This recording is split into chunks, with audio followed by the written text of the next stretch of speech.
Over the past year, I've drawn and redrawn this dining table at least 24 times. In a way, it's been my round table project. And though they say the pen is mightier than the sword, I'm gonna guess those guys weren't talking about building a table. So enough with the battle plans. Let's get to work. On Timber Biscuit. So today I'm building a dining table. And of course, this isn't going to be just your ordinary dining table. There's going to be a lot of complex things going on that in the end will look pretty simple.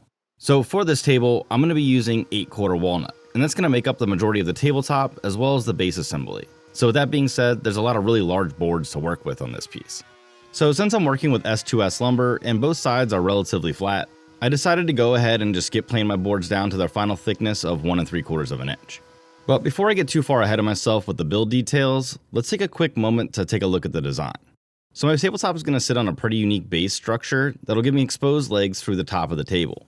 The apron will be set back a bit and will be attached to the legs using some Birdsmouth joints that I'll dive into later on in the build.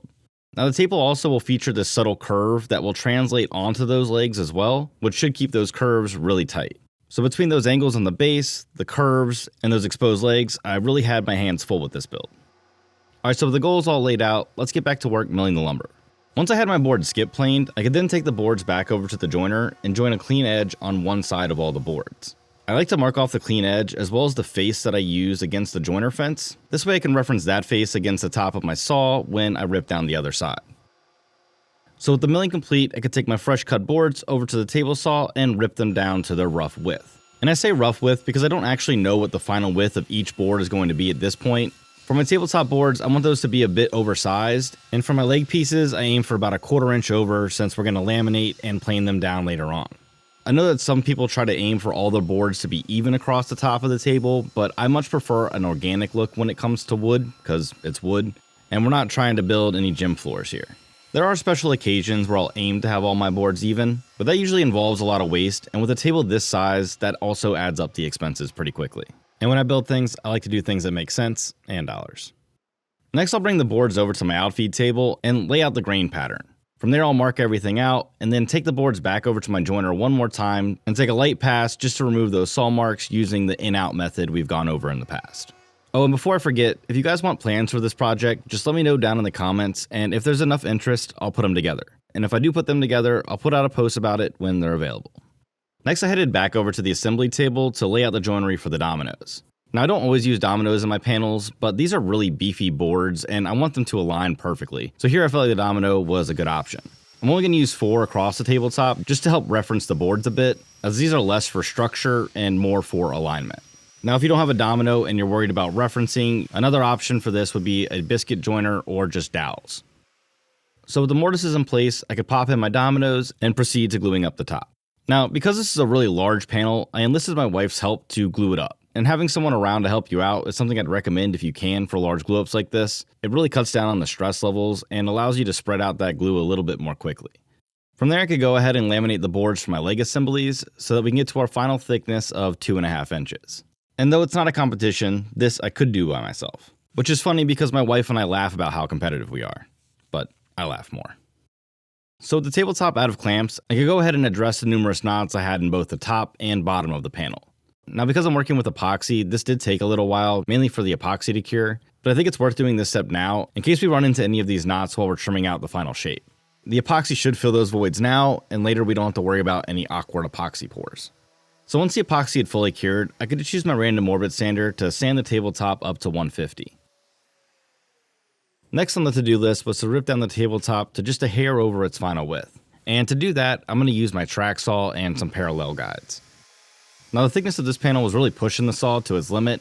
If it was any thicker, I'd probably have to take 2 passes, but I decided to give it a go at 1, and as you can see, I was successful. So all that's to say that if you are struggling with your motor on a cut like this, just take it in 2 passes and take your time. Sometimes I should heed my own advice, but you know, we're human. So with the panel ripped down to its rough final width, I could go ahead and swap in my crosscut blade and trim off the ends. Now here I'm aiming for about 1/16 of an inch over my line. This way I can cut the curved ends a bit more easily. And speaking of those curved ends, let's go ahead and lay those out now. So the first thing I did was just create a template for the ends of my tabletop. Now I couldn't quite create one that was wide enough for the entire tabletop, so instead what I opted to do was just make one that was slightly over the width of half of it. This way I could match it up easily and then just flip it from side to side. So with my marks all laid out, I used my jigsaw to rough cut the shape. Here I felt a lot like the builder of King Arthur's round table. You know, circumference. So obviously the main thing here was just not to cut into the line. But because I'm using a jigsaw, there is a little play in the blade, and for that reason, I made sure to keep the tabletop upright. This way, if there's any deviation, it's going to run into my under bevel that I'm going to cut later on, and it won't ruin the top of my table. From there, I could attach my template with some double-sided tape and trim it out using a templating bit. Now, because I trimmed so close to my line, I don't have any problems here using a straight bit on the end grain. If you leave anything more than a 1/4 inch, there's a chance you could run into some issues, but if you're under that, you should be fine with just a straight bit. Now, with all that being said, I'm going to use my straight bit only for the first 2 passes, and for the final pass, I'll just use a compression bit so that I can take it all out in one single pass. Now, if you don't have a bit that's wide enough to take it all out in one pass, obviously you can flip the table over and use a pattern bit to cut from the bottom up, but here I'm pretty comfortable with my compression bit, so that's the route I went. Next, it was time to cut out our notches for our exposed legs. Now again here, I'm just going to use a template to make sure that everything is set up correctly, and I'm going to cut out those notches using the jigsaw. Now given my experience with the blade drift in the previous portion of the build, I'm going to go ahead and give myself a little bit more space here, just because here there's not going to be any bevel to save me. So with this cut, I'll leave about a 1/4 inch of space between the line. The good thing is that with this procedure, the router bit is going to run with the grain during half the cut, so it's a little less anxiety inducing. My best advice is just to go slow with this type of cut and keep downward pressure on the base of your router. This way you can lessen the amount of times the bit moves away from the workpiece, and all around you'll have a better time. And speaking of a good time, if you're enjoying this video, please give it a like. It allows the video to spread to more people, and I greatly appreciate your support. Thanks. Alright, so next it was time to address the tabletop's under bevel. Now because I want to have a pretty massive bevel here, I first laid it out using a square. And then from there, I'm going to use an electric planer to remove the bulk of the material. This requires a bit more hand shaping than going with something like a router bit, but it allows me to cut and carve whatever bevel I want. So I think it's well worth the trade-off. Now, if this was a smaller panel, I'd probably just cut it vertically over at the table saw, but because it's so large and so heavy, the electric planer also makes this task a lot safer. And once I've removed the majority of the material with the electric planer, I can then just come back with my hand planes and shape the bevel until I meet my marking lines. Now, the ends of the table will get the exact same treatment. So first I'll mark everything out, and then I'll use the electric hand plane to remove the bulk of the material. One thing I did to try to avoid tear out was just chamfer the edge of the tabletop where the electric planer exits the cut. And when you're using an electric planer, just be careful not to ride to the edge, otherwise you could end up with snipe at the end of your cut. Now because this is end grain, I didn't go to work on it too hard with my hand planes. Instead I opted to go with my random orbit sander for the final shaping. And once I was happy with that final shape, I filled in any newly exposed knot holes using some CA glue. Then from there I could just grab some sanding blocks and finish hand shaping that curve so that it was super smooth. And speaking of shaping our skills, I think that's the perfect transition for today's sponsor. So first I just want to say thanks to Skillshare for sponsoring this video.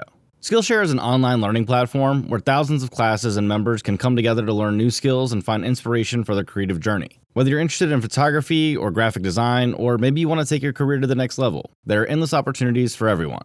For my first class, I decided to take storytelling through film, how to create engaging videos for YouTube. This was the perfect class for me and was taught by Thomas Daher, video editor behind the YouTube channel Yes Theory. So you have to let me know if you find this video more engaging than others. This class was only 20 minutes, but there's a ton of in-depth lessons and curated classes. They even include projects you can complete and share with other students to get feedback. So do you want to unlock your creativity and learn something new? The first 500 people to use my link will get access to one of Skillshare's best offers, 30 days free. So with the top to its final shape, I could go ahead and start focusing on the base. And the first part of the base I'd like to focus on is the table legs. And that's because these table legs are a little tricky and ultimately set up the joinery for the remaining parts. So now that the glue is all dry from our lamination, I took the legs over to the joiner to give them a nice clean reference edge and then thickness them down to their final thickness at the planer. From there I can use my table saw and my miter gauge to square up one end. And I'm only going to square up one end here in case there's any issues with the joinery. That will give me a little bit of leeway to trim it off and try again. I think the most intimidating part about this type of cut is just how much of the blade is exposed for it. But as I've shared in the past, if you just clamp your workpiece to the miter gauge, the risk goes down significantly and the cuts become a bit less intimidating. Unlike this jump shot, which will always be intimidating. So with all 4 legs cut down, I could go ahead and mark out their orientation. This really takes the guesswork out of things when trying to locate the joinery. Now for the joinery on the cross rails, I'm going to be cutting in Birdsmouth joints. So to add some support to that joinery, on the legs I'm going to cut in some mortises for some floating tenons. And to do that, I decided to use my panta router.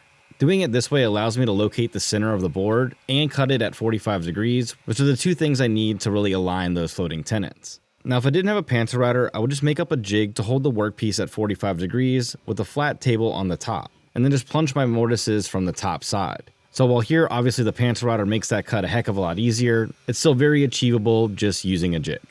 Now the key here is really to make sure that the offset at the top and the depth of those mortises is accurate. This way when we rest the tabletop onto the rails, the top of the tabletop will sit flush with the legs. And now that my joinery is all spot on, I can go ahead and trim down my legs to their final length. And while I finish that up, let me take a quick second to say that if you guys are enjoying this video, make sure you subscribe. I put out new project videos packed with woodworking tips and tricks all the time, so subscribe so you don't miss the next one. So with the table legs all cut down to the final length, I could get on to cutting the interior tapers. Now these tapers are only about a 1/4 inch, so they're pretty subtle, but ultimately they will lighten the look of these table legs. And to cut them, I just created a quick sled and threw on a couple hold down clamps. Once the hold down clamps are in place, all I have to do is make my first cut at the table saw, then rotate the piece 90 degrees and make the second cut. I've mentioned it before, but I really love using these hold down clamps because they allow me to quickly adjust the height for each cut, and they're relatively cheap. So if you'd like to get yourself a set, I'll leave a link down in the description. The only downside to cutting tapers is that I never leave the shop clean, which means more sawdust in the house. Sorry, honey. From there, I could get the trimming out my final parts for the table base. Now again here, I'm going to rip these about a 32nd of an inch over what I actually need them to be so that I can plane back to that final dimension later on. Another thing I did here was just give myself an extra board or two in case I had any hiccups in the joinery. This avoids me having to go back and recut those pieces. It did cost me a little bit of extra lumber, but again, I think that's a pretty fair trade-off. Plus it gives me an extra board or two to test out some of the cuts so that I don't have to go all in on just one board. So the next step was to cut my adjoining mortises for my leg pieces onto my 45-degree cross supports. Now this is where the panta router really helped out because I could use a pretty long bit to cut deep into the end of the workpiece. I couldn't do this cut with say a domino because it wouldn't plunge deep enough for my purposes. And because I'm using a Birdsmouth joint, which is basically a right triangle cut onto the end of the board, I have to remove a lot of material from the end, so we need these mortises to be pretty deep. And though this is my first time using this joint in a piece of furniture, every time I'm in the shop I feel like I get better. That's why I call it my room for improvement. Alright, so next I could head over to the table saw and tilt my blade to 45 degrees. And here to cut the joinery, I'm going to be using a flat bottom blade. From there I could toss my tenoning jig over my fence and slide it into place. Next I can drop that blade down to where it's just under the height that I want that Birdsmouth joint to be, which will leave me a little bit of material to remove at the point. From there I can clamp my workpiece to my tenoning jig at 90 degrees, fire up the saw, and make the cut. With the first cut complete, all I have to do is rotate the board and make the second cut. Just watch out for flying objects. Oh, just the tip. Back over the workbench, I can use my chisels to remove the remaining material from the point. Here I'm just careful not to take any gouges out of the edge of my workpiece. If anything happens in the middle, I'm not super worried about it, but the edges we want to keep super clean. Then from there we can bring the whole assembly together and see how everything fits. Yeah, it's like it was meant to be. Next up it's time to cut the opposite end, where the two 45s will meet both each other as well as the center support. So I cut the first miter where the two angled pieces are going to meet each other, and then from there I can flip the whole thing over and cut the second where both sides will meet in that center support section. If we're lucky and I did everything correctly, this joint will be half the width of my workpiece, which means that my center stretcher will align perfectly. Next I can move on to the outside rails. Now here there's going to be two longer rails and two shorter rails. So the first thing I needed to do was cut 45s onto one end. Then from there I could measure the length of my miter, make another mark, and then trim them down. Now in the design, I offset the rails slightly from either side, so they don't meet up to create a perfect 90-degree rectangle. And that's because I'm going to be using floating tenons inside these joints, and I don't want them to run into each other. So once I had the rails cut out, I could pop them in place and use a little painter's tape to hold them together. This way I can take the measurement off my actual workpiece rather than the plan and cut down those crossbars to their final dimension. And for that, I'll again just use my miter gauge.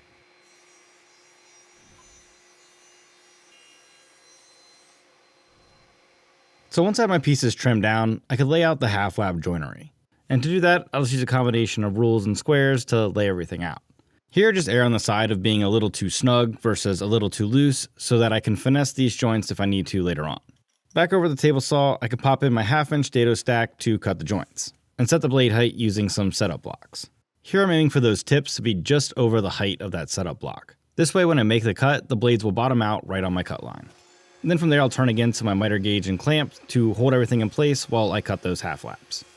So as you've probably seen, I've been using my miter gauge a ton in this video. But I also hop back and forth between this and a sled. So I'm curious what you grab for most in the shop.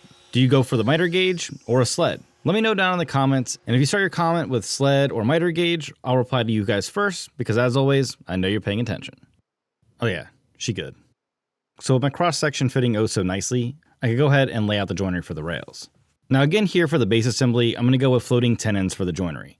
And that's because it allows me a little bit of wiggle room if I need it. I'll say right now that this is probably the trickiest part of this entire build, because if the joints are off slightly, then the entire assembly won't come together appropriately and we'll have uneven gaps around our table legs.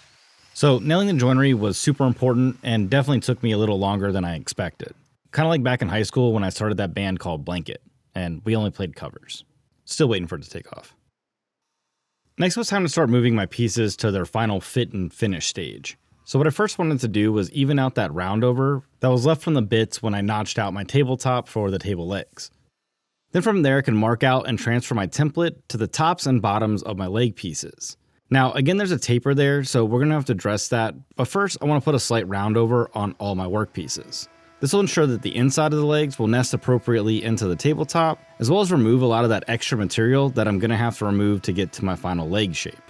And since I already have the bit set up, I went ahead and rounded over those underside pieces that are going to face towards the ground. This will just soften up those lower edges. Now one of my leg sides is going to finish that curve along the table's edge. So all 4 legs are going to be asymmetrical, which means the only real way to achieve that curve is to shape it by hand. So I use the router table as much as I can to remove the majority of the material. The only real downside here is that the bit's pretty beefy, so I have to take a couple passes to get to my final depth. So once I achieved the maximum depth at the router table, I took the work pieces back over to the bench and got to work with the hand planes. Now I'm not going to lie to you, this part was a hell of a workout. With this leg shape, there's a lot of material to remove here. So I had to first plane on one side, then rotate the piece to plane the other. And each leg took roughly 30 minutes or so to shape. And periodically throughout the process, I would stop to check the shape to make sure everything was staying straight and that my curves weren't getting wonky. And just remember that there's also a taper that occurs on the back end, so the width of the curve, I guess, isn't exactly equal from top to bottom, but the outer diameter should remain the same from top to bottom. So with the slight relief of using the random orbit sander concluded, I could get back to hand sanding. And after a few hours, I could see all 4 legs shaping up to create a nice symmetrical set. It was definitely a lot more work than when I wrote that book about how to use a ladder, and it was a step-by-step guide. From there, I can move on and treat the feet. Now, longtime viewers of the channel will know that I'm an advocate for making sure that your feet are rounded over or at least chamfered in some way, so this is your sign to make sure that you treat your feet. And yes, I still feel like there's a t-shirt in there somewhere. And then next I could break all the hard edges with a sanding block. I decided not to go the round over bit route here just because I want to keep that hard edge, but I want to make sure that it's not going to hurt anybody along the way. And it was at this point that I realized that both myself and my camera were both exhausted. Next I could lay out some marks for my Z-clips, which I'll use to attach the base to the top, and then just use the dominoes to cut in those mortises. And once I had those mortises cut, it was on to the glue-ups. And while I finish that up, let me take a quick moment to say that if you guys are enjoying these videos and you want to support the channel, I'd like to invite you to join my Patreon. And if you've been on the fence about it, get ready to hop off because I just launched a bunch of new tiers with all new perks, including access to the new project plan of the month, which for example could be this table if you guys want it, discounts on merchandise and other plans, access to the Discord server, one-on-one sessions, and a new perk where you can get your name on the shop wall for all to see, which I'll be introducing in the next video, plus a whole lot more. So if that sounds like something that would interest you, be sure to check out the link down in the description. And as always, to you guys who've already joined, thank you so much for your continued support. Your contributions go directly towards making these videos, so thank you. So with my 2 angled assemblies out of clamps, I could go ahead and plunge the mortises for that center support. I couldn't do this before the first glue up, but now that everything's together, we're good to go. So with my 2 mortises cut, I could go ahead and move on to attaching the legs. So what I first did was glue the dominoes into the actual leg pieces. And then from there, I could apply glue into the mortises on my angled assemblies. Now, the legs aren't super tricky here. I just want to make sure that I don't jolt that joint too much, and that everything aligns well before squeezing it together. And for me, the easiest way to tap it in place was just to use a dead blow. And once I had the leg in place, the next thing I was cautious of was that I didn't want to apply too much clamping pressure. Otherwise, I could risk splitting the joint along the wedge, and that would be terrible. So here we're aiming for the Goldilocks zone. Then from there, I could just repeat that same process with the remaining 3 legs. Again, tapping the leg in place, and then using 2 clamps to lightly clamp everything together in that Goldilocks zone. Once the legs had cured for a few hours, I could come back in the shop and bring everything together. Now, again here, I enlisted the help of my wife because this is a massive glue up. And honestly, doing it solo just wasn't really an option. And I think it's worth the 10 minutes of help that you need to get it to come together the right way. Even with the help, I can tell you, that was stressful. So next it was time for those finishing touches. And that's going to start with cleaning up the edges of the top of the table. Now, just like the sides of the legs, I went back and forth with whether or not to use a roundover bit on the top of the table, but ultimately just landed on breaking the edge with a sanding block. Then from there, I could give everything a final sanding up to 180. Yep, sanding's fun. And then I could grab my router to route in my brand. With the inlay cut, I could use some CA glue to hold the brand in place, then just use a dead blow to permanently seat it. Yeah, I don't think that's going anywhere. Next, it was time to lay on the finish. And for the finish on this piece, I'm going to be going to my go-to, which is going to be Rubio Monocoat Pure. So once I finish the bottom, I flip the piece upright and finish the top, but it's using a card spreader to move the finish around the top. Then from there, I just went back with a Scotch-Brite pad to help that finish penetrate a little bit better and remove the excess with a shop towel. I've said this on numerous videos now, but I think Rubio Monocoat's the perfect solution for a table because it can take a ton of abuse and it's really easy to fix. And once the finish was dry, all I had to do was pop the table onto the base and attach it with some Z-clips. So let's check it out.